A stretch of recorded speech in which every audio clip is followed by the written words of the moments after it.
네, 반갑습니다. 이성진입니다. 여러분들께 미국 주식을 퀀트적, 펀더멘탈적, 기술적 관점에서 분석해드립니다. 이번 주에 미국 주식 하시는 분들 사이에서 가장 크게 이슈가 되고 있는 종목이 바로 테슬라죠. 원래도 굉장히 핫한 주식이었던 게 사실입니다.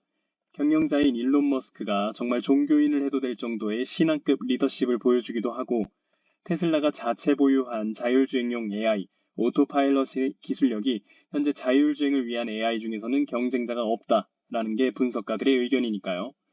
우리나라에서도 요즘 많은 분들이 테슬라 차를 보유하고 계시기도 하고 또 주식을 보유하시기도 한 만큼 이 주식에 대한 관심이 굉장히 뜨겁습니다. 그런데 이번 주에 이 주식이 이슈가 된 것은 다름 아닌 이것 때문입니다. 모건 스탠리의 애널리스트인 애덤 조너스가 이런 의견을 내버린 것이죠. 테슬라의 목표 주가를 주당 400불로 상향 조정한다.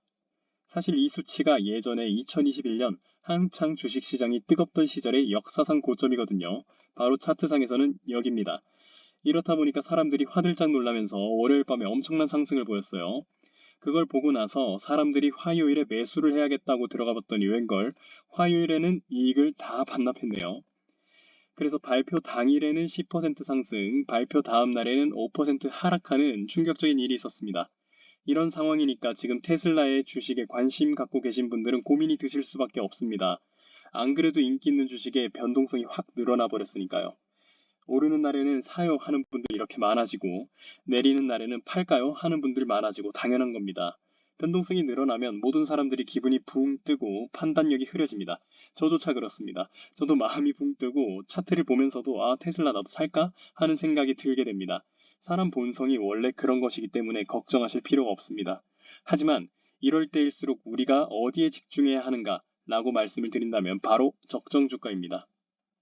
적정 주가를 한번 산출을 해서 머릿속에 이 주식의 주가는 이 정도가 적당해. 그렇다면 지금의 주가는 싼 셈이네 혹은 비싼 셈이네 하고 딱 생각을 잡아버리시면 변동성에 당황하지 않으시게 됩니다.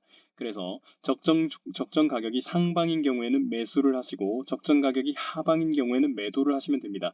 다만 여기에서 내가 감당할 수 있는 리스크 한도에서 마음 편하게 투자를 하셔야 합니다. 리스크 한도에 도달하면 매도해버리고 이번엔 예측이 틀렸지만 애초에 리스크 한도를 정해두었으니 내 계좌의 타격은 내 예상대로 크지 않아 라고 생각하실 수 있거든요. 그러므로 오늘은 테슬라의 주가가 어떤 상황인지를 간단히 확인해보고 적정 주가를 산출해보는 영상을 준비했습니다. 함께 보시고 여러분들께서 테슬라에 대한 투자 전략 다시 정비하시는 데 도움되시길 바라고 있습니다. 먼저 기관들의 테슬라의 매수 매도 현황을 살펴봄으로써 테슬라 상황 한번 살펴보도록 하겠습니다. 테슬라 주가가 최근에 큰 변동성을 보였죠. 제가 여러 번 강조드리는 부분인데 가격의 변동성이 이렇게 커지는 것 외에 무엇을 보셔야 하냐면 바로 거래량입니다.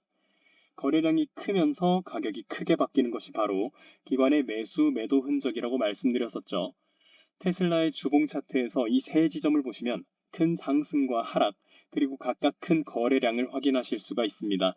그러니까 최근에 기관들의 매도 한번 크게 있었고 이후에 매수가 두 차례 큰 게 일어나서 변동성을 일으켰다고 보시면 되겠습니다. 근데 이 부분이 왜 중요한 것일까요? 만약 기관들이 모두 매도만 했다면 테슬라의 상승 모멘텀이 없을 확률이 높다고 생각할 수 있습니다. 어쨌든 기관들이 우리보다 정보도 더 많고 더 많이 분석을 하고 더 많은 돈을 운용하기 때문에 그만큼 더 신중하지 않겠습니까? 그런데 매도하는 기관이 있는 반면에 매수하는 기관도 있다, 이것이 포인트입니다. 그리고 그 거래량이 더 크다는 것도요. 매수할 때요. 즉 기관의 매수세가 매도세보다 크다라고 정리할 수 있는 것입니다. 현재 테슬라를 매수하는 기관은 앞으로 상승 모멘텀을 보고 매수했을 것이라는 점, 이것을 여기서 캐치하셔야 되기 때문에 제가 강조드리는 것입니다. 기관들의 매수 매도 현황을 통해 종합해보면 기관의 매도 이후 매수까지 있었으므로 단기 시세 차익을 노리거나 손실을 확정짓는 기관들은 매도를 끝냈고 테슬라의 앞으로 상승 모멘텀이 존재한다고 판단한 기관들이 매수를 했습니다. 따라서 테슬라의 향후 주가 방향성을 예상해 본다면 단기적으로는 조정 혹은 횡보가 있을 수 있겠으나 상승을 기대하는 기관들이 더 많으므로 장기적으로는 상방을 보는 것이 맞다라고 결론 내릴 수가 있겠습니다. 물론 미래의 주가가 어떻게 갈지 그것을 확신을 가지고 예측한다는 것은 불가능하죠. 하지만 개인 투자자로서 우리가 이용할 수 있는 이런 차트나 아까 전에 나왔던 여러 공시된 자료들, 그런 것들은 최대한 이용을 하셔야 됩니다. 우리보다 더 열심히 분석하는 기관들, 즉 스마트 머니들이 지금 자금을 어떻게 투입하고 있는지 혹은 어떻게 철수하고 있는지를 보시는 것이 정말 중요한 힌트가 됩니다. 심지어 우리는 기관과 다르게 최소 매수, 최소 매도 수량도 존재하지 않고 공시 의무도 없고 내부 승인 절차가 없으니까 언제든 결정만 내리면 매수 매도를 실행할 수 있지 않습니까? 그 점을 활용을 하셔가지고 이렇게 기관의 수급을 보고 빠르게 움직일 수 있다는 것이 개인 투자자로서 가진 최고의 무기입니다. 그것을 이용하시자는 것이 오늘 제가 강조드리고 싶은 부분입니다. 차트를 통한 수급 확인은 이 정도로 하시고요. 다음은 테슬라의 적정 주가 산출을 진행할 것입니다. 테슬라의 적정 주가는 어느 정도가 되어야 할까요? 제 채널의 영상을 몇 번 봐주신 분들께서는 혹은 구독자분들은 아실 텐데 저는 기업의 주가 대비 이익, 즉 EPS에 기반해서 가치를 산정을 하고 거기에 시장이 주는 평가인 PER을 결합을 하고 거기에 이익 대비 잠재 성장률인 모멘텀을 계산을 해서 적정 주가를 산출합니다. 테슬라 같은 경우에는 최근 들어 영업이익을 꾸준히 내고 있기 때문에 지난번에 아이온큐와 다르게 영업이익에 기반한 주가 산출을 해볼 수가 있습니다. 한번 진행해 보도록 하겠습니다. 우선 테슬라의 최근 EPS 추세를 한번 확인해 보시겠습니다. 연도별로 이렇게 뭉쳐가지고 EPS를 그래프로 그려보면 테슬라 주가 상승의 근거가 왜 나왔는지 아실 수가 있죠. EPS가 3수준까지 올라왔는데 사실 주가가 200에서 300불 사이를 왔다 갔다 하고 있기 때문에 EPS의 절대적 크기는 작지만 지금 테슬라의 EPS 상승 추세를 보시면 그만큼 시장에서 밸류를 줄 만한 이유가 있다. 어찌됐든 정말 멋지게 EPS가 우상향하고 있다는 점을 확인하실 수 있습니다. 그러면 테슬라의 EPS 성장률과 주가 상승률을 기반으로 해서 모멘텀 분석 한번 진행해 보도록 하겠습니다. EPS 성장률에서 주가 상승률을 빼서 그 차이를 모멘텀, 즉 추가 상승 여력이라고 가정을 해보면 다음과 같습니다. 과거 총 5개년으로부터 산출한 모멘텀 값 중에 3개 값이 상승, 2개 값이 하락을 주장하고 있습니다. 이때 하락을 주장하는 2개년도, 즉 2018년도와 2019년도죠. 이때가 다른 3개 년도와 다른 방향을 외치는 이유를 한번 딱 짚고 넘어가는 것이 맞을 것 같습니다. 지금 보여드리는 그래프가 미국 M2 통화량 그래프입니다. M2 통화량이라고 하면은 시중에 돌아다니고 있는 현금성 자산의 총합 정도로 생각하시면 좋을 것 같습니다. 여기에는 주식과 채권도 포함되기 때문에 주식시장의 유동성도 이 M2 통화량 안에 포함되어 있다. 그래서 따라가고 연동된다고 생각하시는 것이 맞습니다. 그래프상 2018년도, 2019년도와 2020년도 이후를 한번 보시면 M2 통화량이 크게 차이가 납니다. 왜일까요? 맞습니다. 이때가 바로 코로나 이후에 미국 정부가 양적 완화를 크게 시행한 결과인데 결과적으로 미국에 돈이 많이 돌아다니기 시작하면서 미국 주식시장에도 그 유동성이 흘러들어왔을 것이고 따라서 이 전후로 유동성이 주식시장에서 크게 달라졌을 것이다 라고 생각을 꼭 하셔야 된다는 겁니다. 그러므로 같은 수준의 이익을 유지하고 있는 기업이라고 해도 그 주식이라고 해도 유동성이 크게 늘어나고 나면은 밸류가 크게 올라갈 수밖에 없습니다.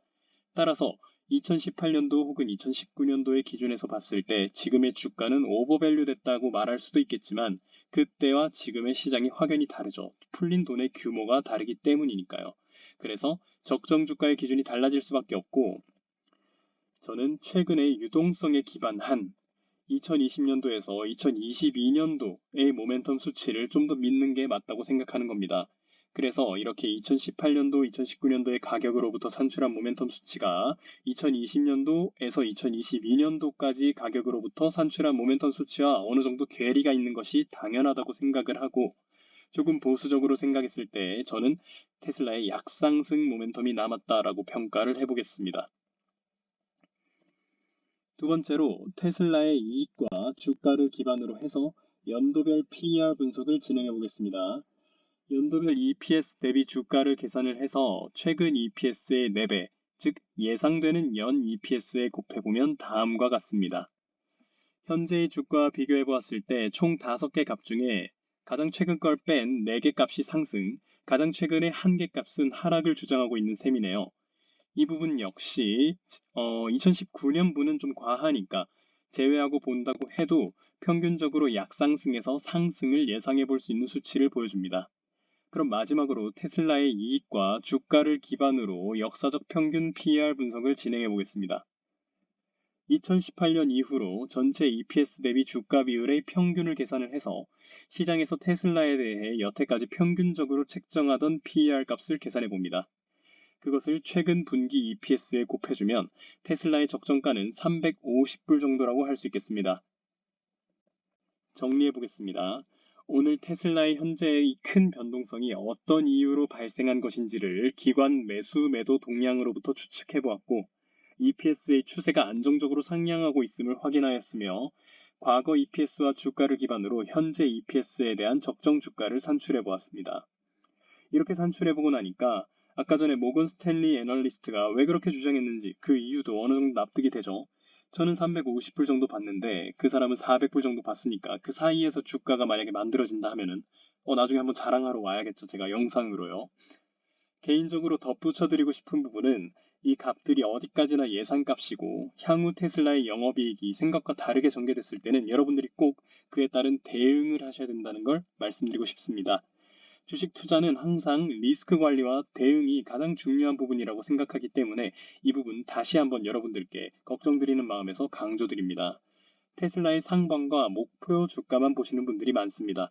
하지만 꼭 예상되는 최대 하락을 꼭 감안하셔가지고 그것이 여러분들의 계좌에 미치는 영향을 최소한으로 제한하시는 조치가 필요합니다. 이 부분에 대해서는 나중에 계좌 관리에 대한 부분을 영상으로 따로 다룰 테니까 여러분들 기다려주시면 감사하겠습니다.